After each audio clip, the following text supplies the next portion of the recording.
योगी सरकार ने रिटायरमेंट को लेकर एक बड़ा फैसला लिया है, जिसमें 31 जुलाई तक उन्होंने रिपोर्ट भी मांगी है। ये फैसला लिया गया है 50 साल तक के जो भी भ्रष्ट और दागी अधिकारी हैं, कर्मचारी हैं, उनकी रिटायरमेंट को लेकर के उन्हें जबरन रिटायरमेंट दिया जाएगा, जिसके लिए 31 जुलाई तक रिपोर्ट मांगी गई है और एक स्क्रीनिंग कमेटी को गठित किया गया है। इस विषय पर बात करने के लिए हमारे साथ कर्मचारी संगठन मौजूद है। हम बात करते हैं सबसे पहले आपका नाम बता दीजिए। सर मंसूर अली नाम है मेरा। मैं जिला मंत्री हूँ उत्तर प्रदेश मिनिस्ट्रियल एसोसिएशन का, यहीं कार्यरत हूँ लखनऊ में। सर, सरकार ने ये फैसला तो लिया है, उसके बाद ये भी कहा है कि तत्काल प्रभाव से उन जगहों पर जिन्हें रिटायरमेंट दिया जाएगा उसके बाद उन पर भर्तियां भी की जाएंगी, तो क्या ये भर्तियां हो पाएंगी? सरकार जो कहती है उतनी जल्दी करती नहीं। अब आप लोग भी देख रहे हैं कि कई दिनों से जब सरकार आने वाली थी तो 5 लाख भर्ती करेंगे, 10 लाख भर्ती करेंगे, और आप देख रहे हैं अभी तक कोई इस तरह की भर्तियां हो नहीं पा रही हैं। कहीं ना कहीं कुछ ना कुछ इश्यूज़ उसमें फंस जाते हैं और भर्तियां नहीं हो पाती। और अभी जो हाल ही में जो इन्होंने नया सर्कुलर लाया है कि 50 वर्ष में ऐच्छिक बिना उसकी मर्जी के सेवानिवृत्ति दे देंगे 3 माह का नोटिस देकर, तो हम कर्मचारी संगठन इस तरह की चीज़ों का विरोध करते हैं। क्योंकि अगर कोई व्यक्ति अपनी पूरी ज़िंदगी जॉब करता है, 50 वर्ष की आयु पर उसके शरीर में कुछ ना कुछ दिक्कतें तो होती हैं, फिर भी वो अपने काम को भली बात पूर्ण निष्ठा से करता है। उसके बाद अगर उसकी स्क्रीनिंग कराई जाएगी, जो अधिकारी स्क्रीनिंग करने वाले होंगे उनके द्वारा भी कहीं ना कहीं कर्मचारियों का शोषण ही किया जाएगा। उनकी बातों में उनको आना पड़ेगा, उनके द्वारा जो भी कहा जाएगा वो उन्हें सुनना पड़ेगा, और यदि वो उनसे उनके संबंध ठीक नहीं है तो कुछ भी इस तरह से चल सकता है। आप लोग समझ सकते हैं किस प्रकार से कर्मचारियों का शोषण करने की एक नया तरीका लाया जा रहा है। सर, तत्काल वीआरएस देने की बात कही गई थी, तो क्या अभी तक किसी को वीआरएस दिया गया है? सर, आप बताइए किस बारे में आपके लिहाज से ये फैसला कितना सही है और कितना गलत? देखिए, कुछ स्थितियों में तो थोड़ी बहुत सही है कि जो अधिक भ्रष्ट हैं तो उनके लिए ठीक है, लेकिन हर एक के लिए लागू करना ये सरासर गलत है। जो कर्मचारी आता है 50 साल वो सर्विस कर रहा है, उसके बाद जाहिर सी बात है उसमें कुछ ना कुछ कमी आएगी, मानसिक रूप से, शारीरिक रूप से। तो इसका ये अर्थ नहीं है कि उसको काम से ही निकाल दिया जाए। दूसरी चीज़, जो कर्मचारी लगातार मेहनत करता है उसको आप क्या दे रहे हो? वही नॉर्मल सा है जो आप उसको प्रोन्नति देते हैं। एक जो ज़्यादा भी काम कर रहा है, एक कम कर रहा है, लेकिन दोनों को एक बराबर नापा जाता है। जो काम कर रहा है आप विभागीय परीक्षा कराइए, जो काबिल है वो कम से कम आगे जा सके, ना कि वो वहीं पे टिका रहे। और इस फैसले पर सर तत्काल कार्रवाई की बात कही गई थी, तो क्या वो कार्रवाई की जा रही है? अब सर्कुलर आया है तो जाहिर सी बात है, जब सर्कुलर आया है तो उस पर कार्रवाई करने की मंशा है सरकार की। तो हमारा तो संगठन पूरा विरोध करेगा। ये जो 50 साल का रिटायरमेंट के लिए अगर वो कर्मचारी को रिटायरमेंट कर दिया जाएगा तो उसके बच्चे या कहीं ना कहीं उसका परिवार जो है तितर बितर हो जाएगा।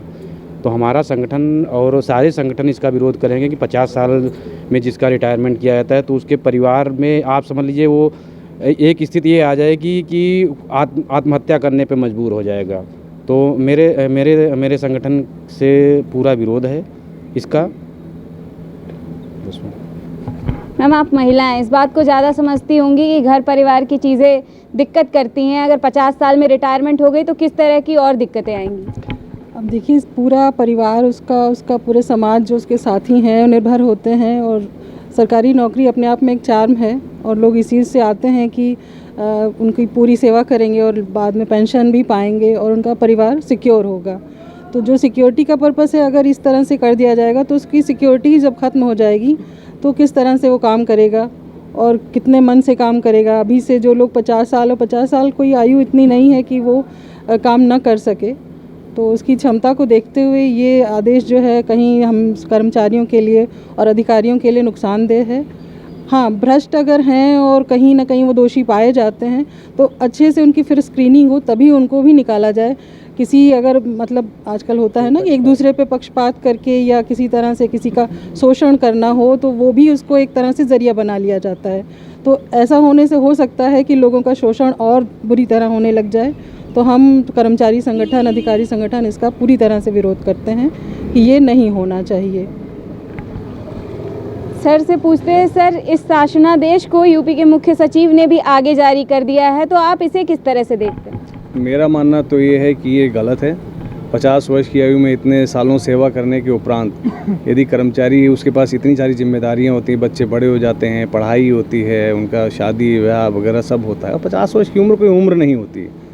स्क्रीनिंग किसी दंड के उसमें की जाए तो ठीक है, लेकिन इस तरह से कर्मचारी को 50 वर्ष की आयु में निकाल देना नौकरी से, ये गलत चीज़ है, इसका विरोध होना चाहिए।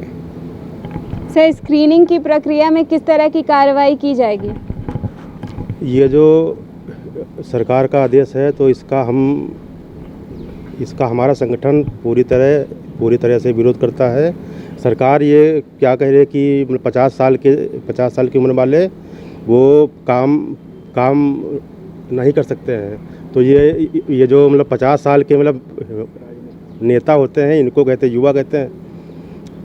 50 साल के हमारे राहुल गांधी जी हैं, 50 साल के सारे लगभग नेता हो रहे हैं, तो ये लोग 50 साल की उम्र में युवा हैं, और वो 50 साल के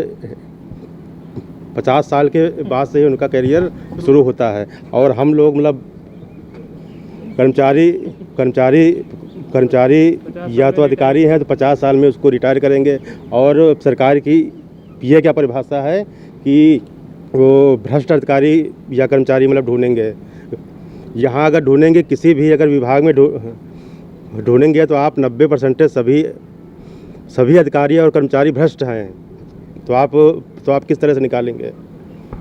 सर, तो इसका मतलब ये है कि 90% जितने अधिकारी हैं और कर्मचारी हैं वो भ्रष्ट हैं, तो अगर सरकार उन्हें निकाल देती है तो उनकी जगह पे नियुक्तियां तो इतनी जल्दी होंगी? भाई साहब के जो कहने का विचार है, जो कहने का नज़रिया है कि अगर इस तरह का होने लगा तो ज़रूर उनको कहीं ना कहीं कुछ ना कुछ फंसा के भ्रष्टाचार में लिप्त दिखा दिया जाएगा। 50 तरह के काम होते हैं, कुछ दबाव में किए जाते हैं, कुछ बिना दबाव किए जाते हैं, तो कहीं ना कहीं ये तरीका उनको मिल जाएगा, सहारा मिल जाएगा उनको निकालने का। सरकार आज सैलरी नहीं देना चाहती है, हमारा डीए नहीं रिलीज़ करना चाहती है, हमारी पेंशन बंद कर दी, तो कहीं ना कहीं आप समझ नहीं, कर्मचारियों के साथ वर्तमान का जो समय चल रहा है वो बहुत बुरा चल रहा है। निजीकरण की तैयारी की ये कहीं ना कहीं शुरुआत हो रही है, जिसका हम संगठन विरोध कर रहे हैं। कर्मचारी बड़ी मेहनत से अपना काम करता है, कर्मचारी हो, अधिकारी हो, हम लोग सुबह 10 बजे आ जाते हैं, 5-6 बजे तक कार्य करते हैं। उसके अलावा भी अगर काम करना पड़ता है तो हम 11-11 बजे तक रात को काम करते हैं। अकाउंटेंसी चाहे मार्च का समय हो, चाहे कभी